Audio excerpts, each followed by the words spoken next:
ইসরো প্রযুক্তির উপর ভরসা করে আগামী 15 তারিখ থেকে গভীর সমুদ্রে পাড়ি দিতে প্রস্তুত কয়েক হাজার ট্রলারের মৎস্যজীবীরা।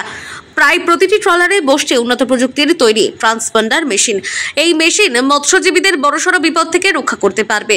14 জুন থেকে উঠে যাবে সমুদ্রে মাছ ধরার উপর সরকারি নিষেধাজ্ঞা। এরপরে সব ট্রলারগুলি মাছ ধরার জন্য পাড়ি দেবে গভীর সমুদ্রে। এখন জোর কদমে চলছে তারই প্রস্তুতি। এই মুহূর্তে চরম ব্যস্ততা কাকদ্বীপ, নামখানা, পাথর প্রতিমা, ক্যানিং, গোসাবা সহ মহকুমার সমস্ত মৎস্য বন্দরগুলিতে। মৎস্যজীবীদের সাহস যোগাচ্ছে ইসরো প্রযুক্তির উন্নত মানের ট্রান্সপন্ডার মেশিন। আমাদের জুনের 14 তারিখ পর্যন্ত ব্যান আছে, তারপরেই ব্যান পিরিয়ড উঠে যাবে। অর্থাৎ 15 তারিখ থেকে আমাদের সমস্ত ট্রলার যারা সমুদ্রে যাবে তাদের প্রস্তুতি নিচ্ছে এবং চূড়ান্ত প্রস্তুতি চলছে এখন। তারপরেই আমাদের ট্রলারগুলো সব রওনা দেবে।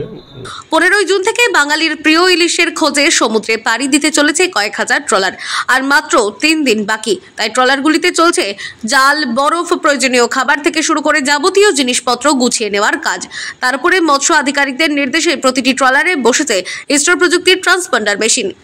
এক যন্ত্রেই নানান মুশকিল আসান, যে কোনো ঝড়, বৃষ্টি কিংবা প্রাকৃতিক বিপর্যয়ের আগেই সংকেত দেবে এই উন্নত প্রযুক্তির মেশিন। সরাসরি মৎস্যজীবীরা গভীর সমুদ্র থেকে এই মেশিনের সাহায্যে প্রশাসন, ট্রলার মালিক এবং বহু বিশিষ্ট মানুষের কাছে বিপদ সংকেত পৌঁছে যাবে। বিশেষ করে মৎস্যজীবীরা বাংলাদেশ বর্ডারে প্রবেশ করার আগে এই যন্ত্র সাবধান করবে। মৎস্য দপ্তরের অনুমতি নিয়েই আগামী 15 জুন থেকে ট্রলার নিয়ে পাড়ি দেবে গভীর সমুদ্রে।